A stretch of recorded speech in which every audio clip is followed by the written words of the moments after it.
Assalamualaikum warahmatullahi wabarakatuh. Selamat pagi.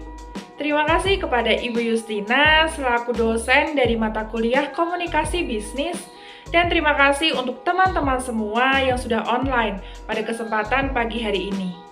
Saya Kurainis Wahyuni Lasari dengan NIM 21 2021 01 dari Fakultas Ekonomika dan Bisnis FEB UKSW.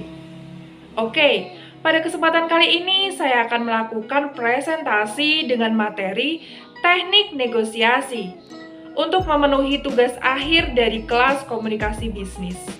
Sebelum saya masuk ke dalam pembahasan materi, saya punya sebuah quotes yang berbunyi, "Jika Anda tidak mampu mendekatinya, mengatasi atau melewatinya, lebih baik Anda bernegosiasi dengannya." Oke, langsung saja kita masuk ke pembahasannya. Eits, tapi tunggu dulu. Sebelum saya membahas lebih dalam mengenai negosiasi, saya akan menjelaskan terlebih dahulu apa sih negosiasi itu. Jadi, negosiasi ini merupakan proses dari penetapan keputusan secara bersama, di mana pihak-pihak yang terlibat ini memiliki preferensi yang berbeda. Selain itu, bisa juga diartikan sebagai suatu cara untuk menetapkan keputusan yang dapat disepakati dan diterima oleh dua pihak dan menyetujui apa dan bagaimana tindakan yang akan dilakukan di masa mendatang. Selanjutnya, kita juga bisa tahu bahwa negosiasi ini adalah sebuah perundingan, sedangkan negosiator adalah sebuah perunding. Di dalam praktek negosiasi, kita akan menemui beberapa gaya dari negosiator. Ada 3. Yang pertama adalah tipe petarung. Di sini, negosiator yang memiliki orientasi pada tugasnya sangat tinggi. Yang kedua, tipe kolaborator. Di sini, negosiator yang bertujuan untuk memperoleh segalanya di tempat terbuka, menghadapi berbagai masalah, dan membuat transaksi yang kreatif. Dan yang ketiga, tipe kompromistis.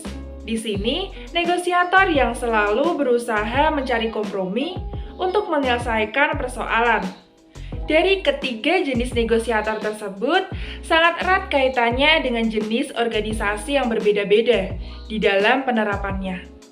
Di antara ketiga tipe itu, yang paling unggul sangat tergantung kepada keterampilan, pelatihan, dan pengalaman yang dimiliki oleh masing-masing dari negosiator.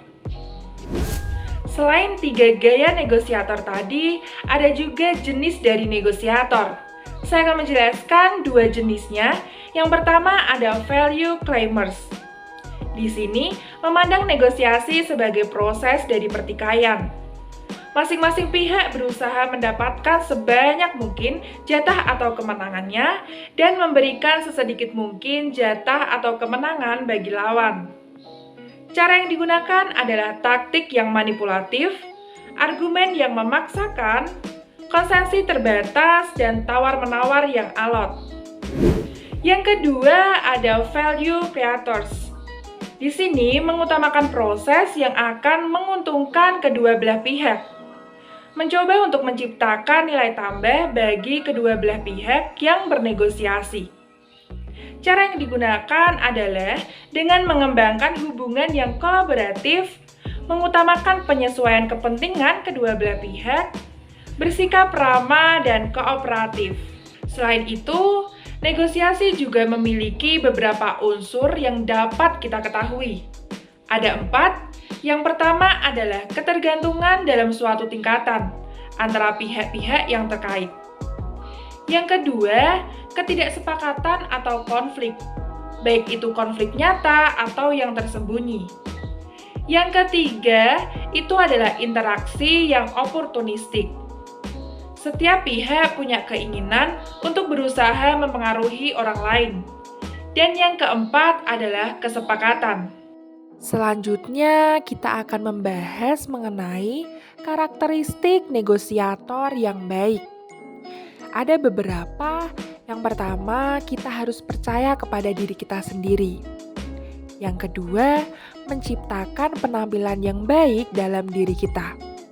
Yang ketiga, dapat mengendalikan emosi yang kita miliki.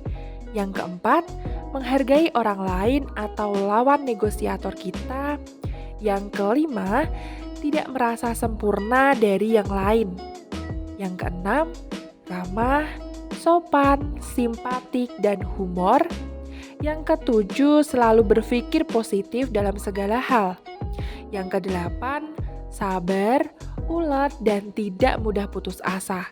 Dan yang terakhir atau yang kesembilan, mencintai dan memiliki profesi yang ditekuni. Ada dua paradigma negosiasi. Akan saya jelaskan satu persatu. Yang pertama ada negosiasi menang kalah atau win-lose. Di sini, sudut pandang klasik yang memandang bargaining sebagai situasi win-lose. Jika salah satu pihak menang, maka pihak lain akan kalah. Disebut juga negosiasi zero sum atau negosiasi distributif. Yang kedua, ada negosiasi menang-menang atau win-win. Tren masa kini yang memandang negosiasi sebagai situasi win-win, di mana kedua belah pihak mendapatkan keuntungan sebagai hasil dari negosiasi. Disebut juga negosiasi positive sum atau negosiasi interaktif. Ada hal menarik yang harus kita ketahui mengenai negosiasi, tentang sikap.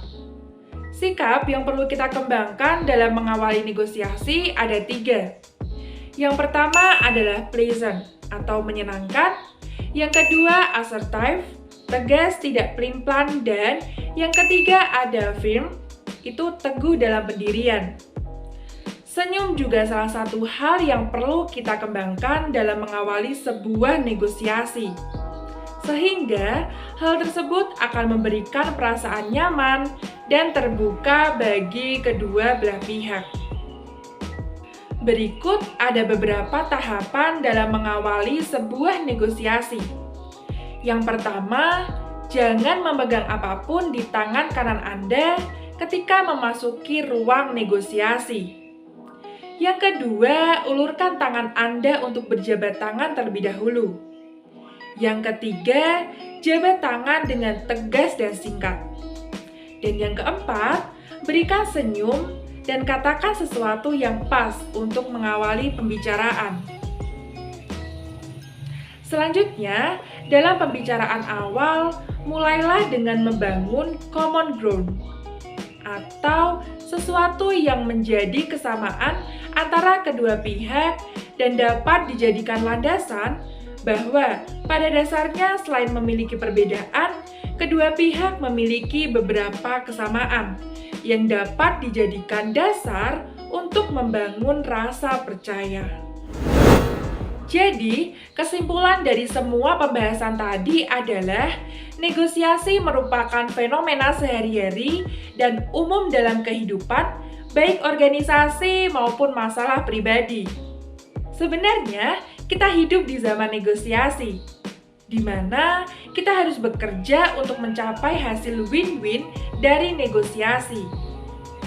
Kita harus yakin bahwa itu kita lakukan dengan cara yang terbaik untuk mencapai manfaat semaksimal mungkin. Mungkin cukup sekian presentasi dari saya mengenai teknik negosiasi. Eits, tunggu dulu, ada pantun nih. Di kota Berlin banyak melati putih buat seremoni. Semua audiens yang saya hormati, terima kasih sudah menyimak video presentasi ini. Bye-bye, sampai jumpa.